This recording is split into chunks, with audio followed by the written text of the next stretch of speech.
আমাদের যেটা ডিসিশন হয়েছে যে আমি তো বললাম সবকিছু যে আমাদের যেগুলো লাইসেন্স দেওয়া হয়েছে সেই লাইসেন্সদের আগে নীল সাদা রং সামনে একটু করতে হবে, জিপিএস বসিয়ে দেওয়া হবে যাতে আমরা আইডেন্টিফাই করতে পারি যে এটা আমাদের পৌরসভার।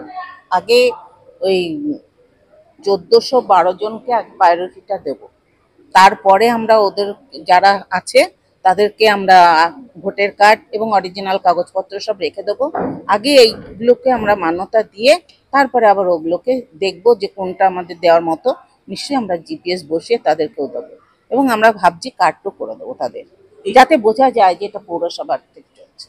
এই যে নীল সাদা রং, এটা কি পৌরসভা থেকেই করে দেবে নাকি টোটো? না না, টোটোওয়ালাদের বলবো, পৌরসভা থেকে আমরা তো কার্ড দিচ্ছি, জিপিএস বসিয়ে দিচ্ছি। আর এই যে আপনার মস্তিষ্ক প্রসূত যেটা, যে স্কুল ছাত্রছাত্রীদের জন্য পৌরসভার পক্ষ থেকে চেয়ারম্যান করেছে যে বাস পরিষেবা চালু করবে, এই বিষয়টা নিয়ে কি বলবেন? কোন কোন রুটে চলবে, তাতে মানুষের সুবিধা কি? না, এখন আমি সেটা বলতে চাচ্ছি না, যখন আরম্ভ হবে সেই দিন আমি আবার এই বার্তাটা দেবো। 10ই ফেব্রুয়ারি 2024 কলেজ মাঠের মোড়ে আমরা সকলে সমবেত হয়েছিলাম এবং সেখানে আমরা মধ্যে মেইন যে এজেন্ডা ছিল সেটা হচ্ছে আমাদের শহরের মধ্যে টোটো চলাচলকে কিভাবে নিয়ন্ত্রিত করা যায় এবং যত্রতত্র যেখানে টোটো যানজটের সমস্যা হচ্ছে না এবং আমাদের যে সাধারণ নাগরিকবৃন্দ রয়েছেন তাদের যে ডেলি লাইফে যে সমস্যাগুলো হচ্ছিল সেইগুলো নিয়ে আমরা আলোচনা করেছিলাম এবং আমাদের যে পার্কিং, যেগুলো আনঅথরাইজড পার্কিংয়ের ইস্যু ছিল সেইগুলো নিয়েও আমরা সেদিন 12 আমাদের কৃষ্ণনগরের ওপর দিয়ে যাচ্ছে, সেখানে যে টোটোর চলাচল নিয়ন্ত্রণ করা, এই কয়েকটি বিষয় নিয়ে আমরা সেদিন আলোচনা করেছিলাম এবং আমরা সাড়াও পেয়েছিলাম। বিভিন্ন টোটো ইউনিয়ন, বাস ইউনিয়নের এবং পঞ্চায়েতের সদস্যরা ছিলেন, চেয়ারম্যান মহাশয়া ছিলেন, আমাদের সভাধিপতি ম্যাডাম ছিলেন, আমরা সকলেই ছিলাম এবং একটি খুব ফ্রুটফুল একটা ডিসকাশন আমাদের ওখানে হয়েছিল। এবং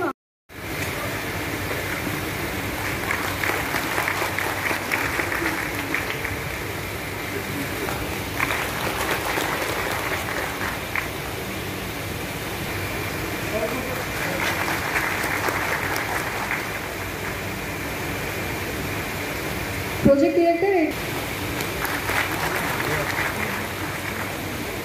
না, সাড়া পাইনি সেটা বলা ভুল, মানুষকে তো একটা সুযোগ দেওয়া উচিত। আমরা একটা মিটিংয়ে ডিটেলসটা জানানো হয়েছিল কি গভর্নমেন্ট রুলস আছে, আমরা কিভাবে চাইছি কৃষ্ণনগর শহরকে যানজট মুক্ত করতে, প্রত্যেকটা মানুষের কথা ভেবে একটা সিস্টেম তৈরি করতে। তো সেটার জন্য আমরা একটা ওপেন ফোরামে গত ফেব্রুয়ারি মাসের 10 তারিখে গভর্নমেন্ট কলেজ মাঠে একটা মিটিং করেছিলাম এবং সেখানে আমরা বলেছিলাম এই সময়ের মধ্যে আপনারা এই বিষয়গুলোকে মান্যতা দিয়ে আপনারা আপনাদের ট্রাফিক রুলসটা ফলো করুন। তো দীর্ঘ সময় আমাদের ইলেকশন চললে এর মধ্যে আমরা মিটিং করতে পারিনি। তো আমাদের মনে হয়েছে আবার এই বিষয়টা নিয়ে একটা দীর্ঘ আলোচনা এবং সিদ্ধান্ত গ্রহণ দরকার। তার জন্য আজকে জেলা প্রশাসন, আমাদের এসপি সাহেব আছেন, ডিএম সাহেব ছিলেন, আমাদের প্রশাসনের সমস্ত কর্তারা ছিলেন, চেয়ারম্যান আছেন।